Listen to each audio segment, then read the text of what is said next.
My wife gave birth to a black baby that clearly isn't mine, and I'm divorcing her. But I'm worried about the relationship between my two kids and their new half-sister. A month ago, my wife gave birth to a black baby girl. We're both white, so she was first to admit that the child was a result of a one-night stand last year. I've started divorce proceedings, although we're still living together for now. Between our two boys aged 2 and 4, I've had paternity tests for them and they came back positive. Her infant daughter and her having lost her job due to COVID, living together as amicably as possible until the divorce is settled is an unfortunate necessity.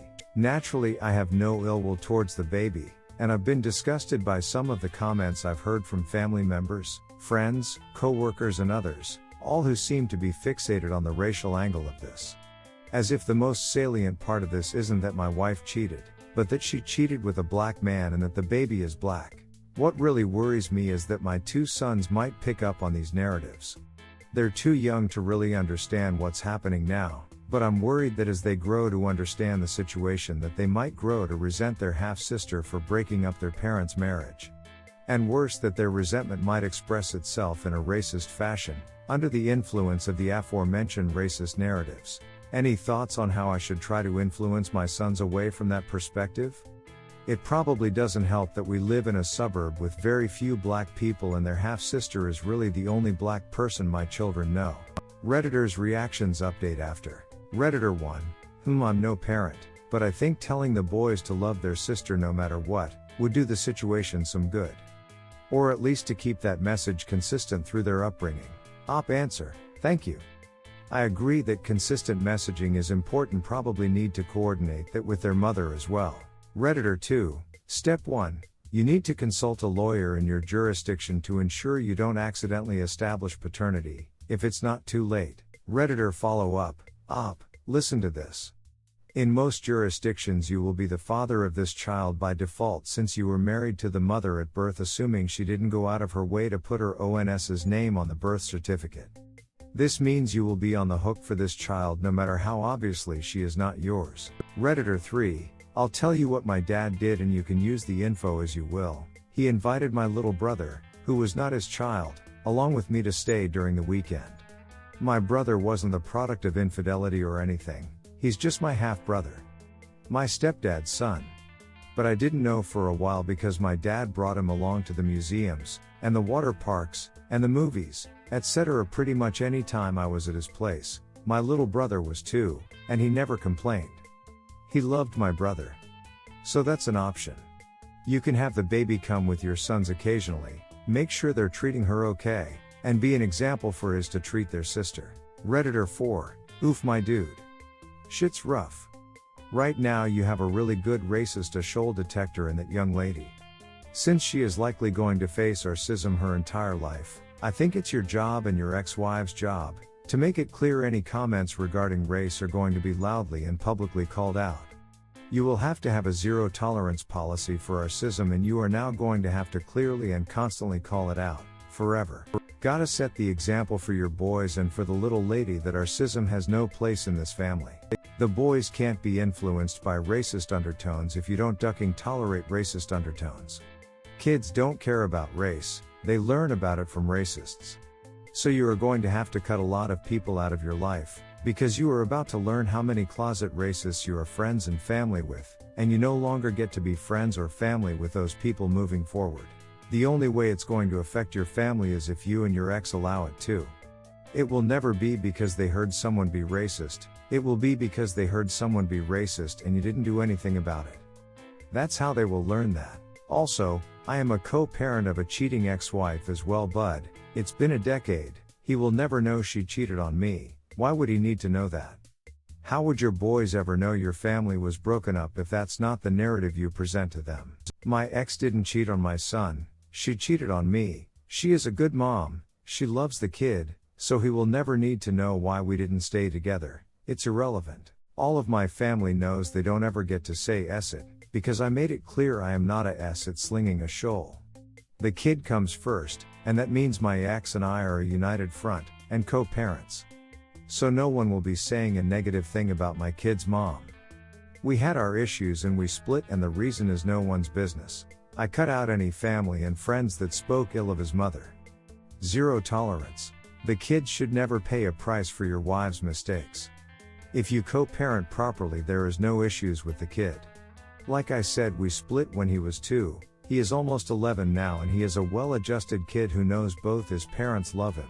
We just aren't together. He will never know she cheated, it's irrelevant. Same with your situation. When they get older, will they put 2 and 2 together? Maybe, but you don't have to go into detail about it. In the end, like I said, the only way your kids will be influenced by our schism is if you tolerate our schism. If you only call out racist comments and racist attitudes and show your kids that it isn't okay, then they are never going to think it's okay. So you are going to lose a few friends, and maybe family, and they will be racists and not worthwhile anyways. Your ex and you have to deal with that a couple white folks usually ignore and don't deal with, and you don't get to do that anymore. Now you have to be vocal allies and call it out every time and set that example. Redditor follow up. This is one of the most solid advices I saw about kids and parents divorcing. Honestly, kudos for realize with this with dignity and responsibility. Your kid have a great male figure in his life for aspire to be. Update. My wife gave birth to a biracial baby that clearly isn't mine, and I'm divorcing her. But I'm worried about the relationship between my 2 kids and their new half-sister. Link to original post. Advice comments in 7J0H. My wife gave birth to a black baby that clearly. Unfortunately, my last post was locked, but I received a lot of helpful PMs from people. I'm particularly thankful for those who've lived through a similar situation or have family and friends who've done so and sent me advice on how this affected them and how to navigate the situation. I'd also like to thank the hundreds of mouth-breathing bigots who spammed my inbox. The big takeaway for me was that if I'd need to lead by example here, not excluding her in any way because of her paternity, so that she and my sons would see her as a full member of the family. Also, that I need to be more active in confronting the bigoted and ignorant nonsense I've been hearing, and teach my sons to do the same to protect their sister.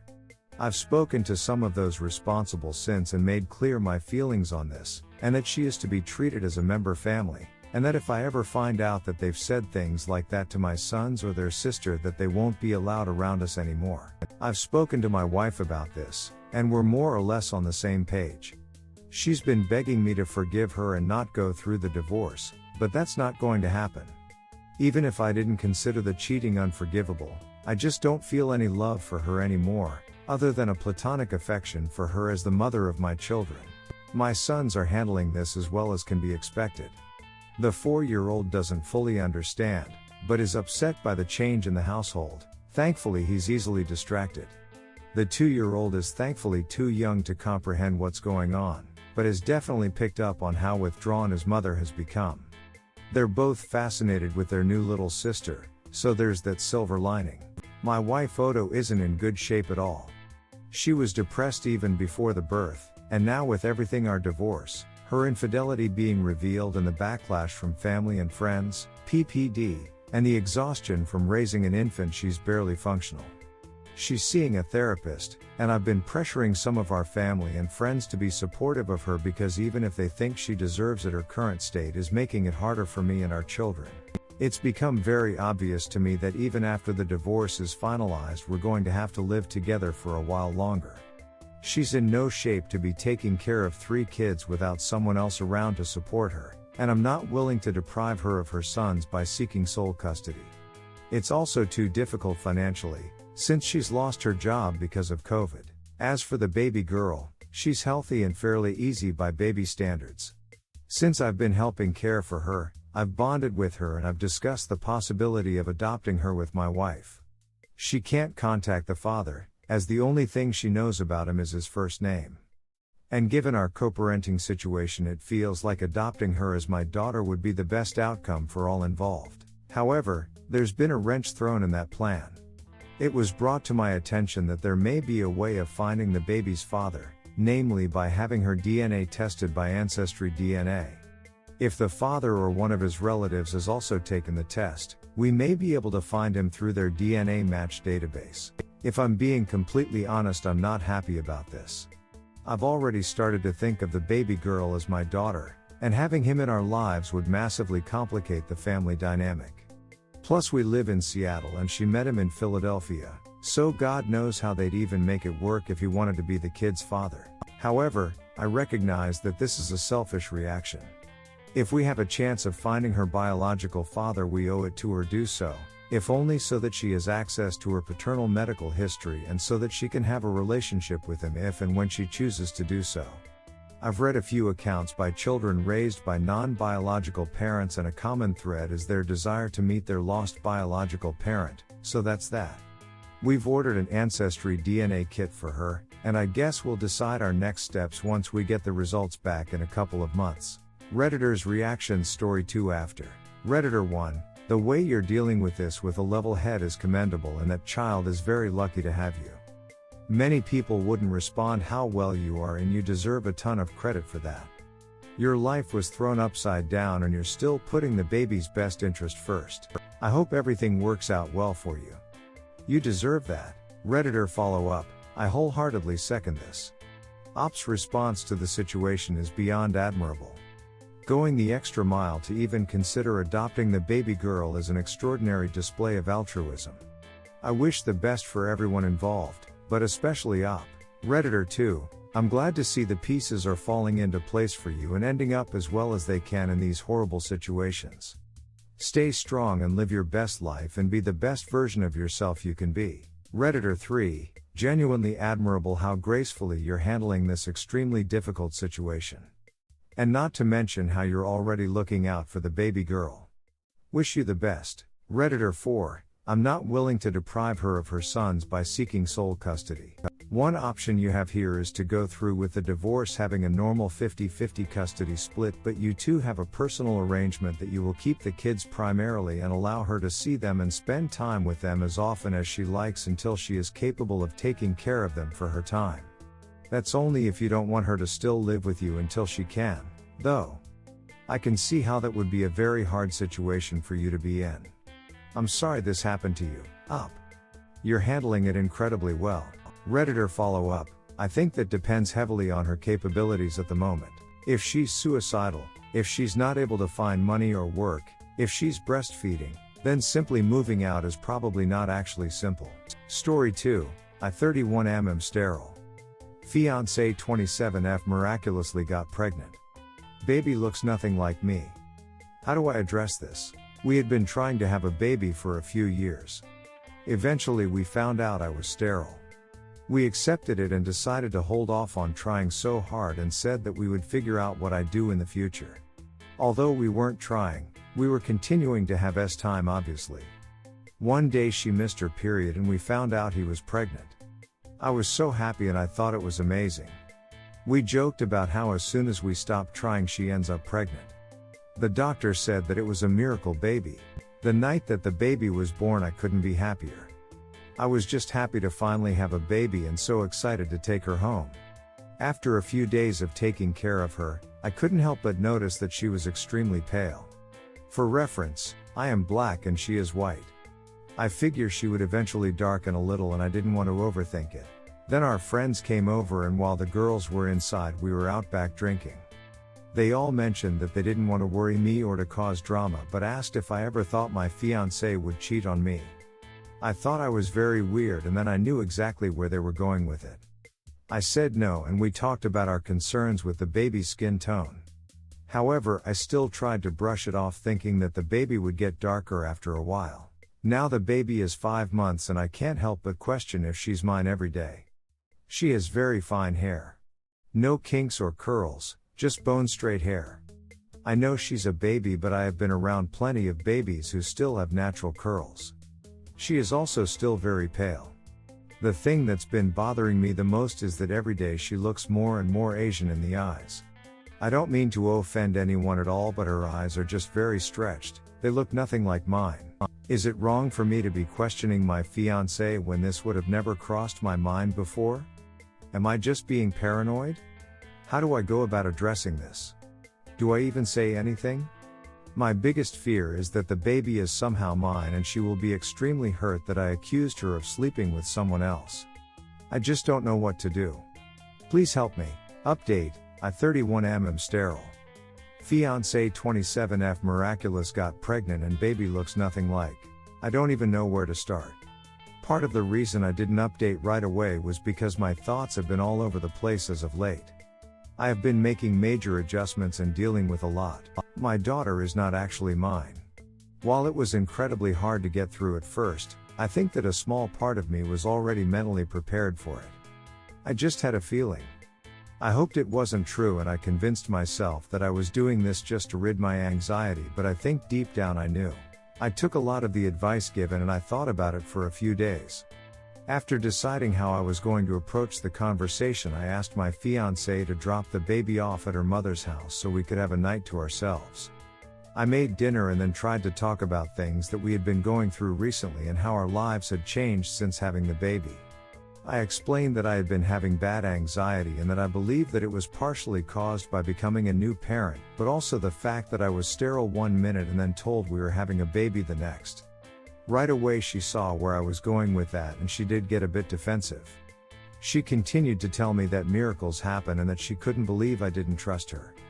I explained that I saw exactly where she was coming from, but asked that she saw it from point of view as well. We argued and she refused to do the test. I told her it was fine and that I would leave it alone. I wanted to leave it alone, but she kept bringing it up all night even after I had apologized and said that I wouldn't bring it up again. She kept telling me that she couldn't believe I would think of her that way and that I should just be happy that we have a beautiful healthy daughter instead of trying to accuse her of cheating. That's when I started to question her. Something just didn't feel right and I knew I had to do the test regardless. I did the test the next day and waited a few days. By the end of the week I found out that she wasn't mine. I cried for about 2 days straight. I just couldn't handle it and I had no idea what I was going to do. I tried to spend as little time in the house as I could because I knew she would see something was wrong right away. I struggled with figuring out how I would let her know that I knew. I also contemplated whether or not I should say anything because I knew that this would change things with my daughter. I finally decided to just tell her.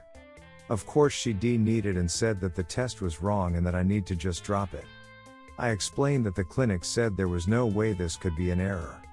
She continued to deny it and I just couldn't believe that she would still lie to me straight to my face. She threatened to leave and take the baby even though she has nowhere to go, seeing as her own mother doesn't want to get involved.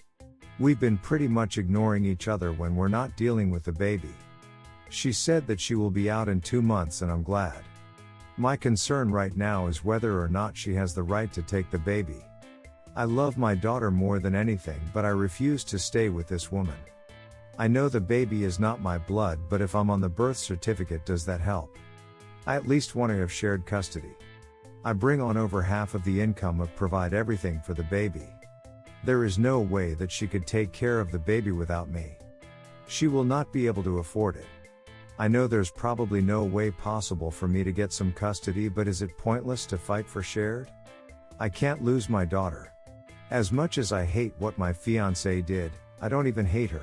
I can't explain how hard it is having to deal with losing someone I love so much, but also knowing that they would do something so terrible. It's hard enough having to end this with her, but I don't think I can handle not seeing my daughter anymore either. Please help with any advice as far as how I can fight for shared custody, if that's even possible given the circumstances. Edit. Forever person that feels the need to comment rude things like she is not your daughter, please stop wasting your time.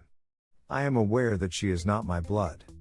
That does not take away from the fact that I have been the one taking care of her since she was born. I have been the one changing her diapers, feeding her, etc. It baffles me that some of you don't have the decency to understand that after creating this bond with her, I refuse to say she's not my daughter now. I know that this is Reddit and that I am probably asking a lot of some of you, but seriously, how hard is it to just be decent person? Redditors' reactions. Redditor 1, dude, sincerely, get a lawyer. Redditor 2, the crazy thing is that you have scientific evidence that she cheated on you and she is still lying. You will never be able to trust this woman, and I hope that you never ever take her back under any circumstances whatsoever. Redditor follow up. His partner reminds me so much of my narcissistic mother, and it leads me to believe this woman is also a narcissist or psychopath. They will continue lying and adapting their story and trying to make you out to be the bad guy until their last breath. Partner got offended that op would even dare to imply infidelity even though he was told by doctors he is sterile and baby girl doesn't look like op. Most truthful people would be hurt and probably cry but would reassure op they've been faithful before they would just flip acid in anger like this. Then tried to say science is wrong. Yeah, this woman is a narcissist at the very least. Redditor 3, it's admirable that you would still take care of the child even though you know it's not yours. What I'm having problems with is that you don't seem to have thought through everything. You haven't looked up the other guy, you haven't searched evidence of the infidelity, you haven't talked to a lawyer about your responsibilities. You think it's going to be weekends with your daughter while doing your part? Think again. First, you're on the hook for child support until the kid 18 or 21. You don't know if the other man was a co-worker she could move in with. You don't know if she's going to stay in the same area as you. You also don't know how she's going to raise the child. Will she tell her that you are not her father from early on? Also, what if the other guy wants to get involved? He's got rights too and they can trump yours. You are making a permanent decision based on how you feel now instead of thinking of the repercussions. You're better off seeing a lawyer and a therapist first before you start talking custody. Also, some states have laws about the time you're allowed to petition for a change in the birth certificate. Redditor follow-up. Yes. This. Lawyer and therapist. That's more than a lot of people would do. I'm sure in some way he really wanted this to be his daughter. Fact is that you have to explain to your daughter that you are not really her dad. Furthermore, if the other guy does now want to be involved, you'll end up hurt because you knew from the start this could happen. There's so many roads this could take. You have no idea how long she's been lying to you. Right to your face, she was lying when she cheated on you how many times and still lying. Be careful and good luck.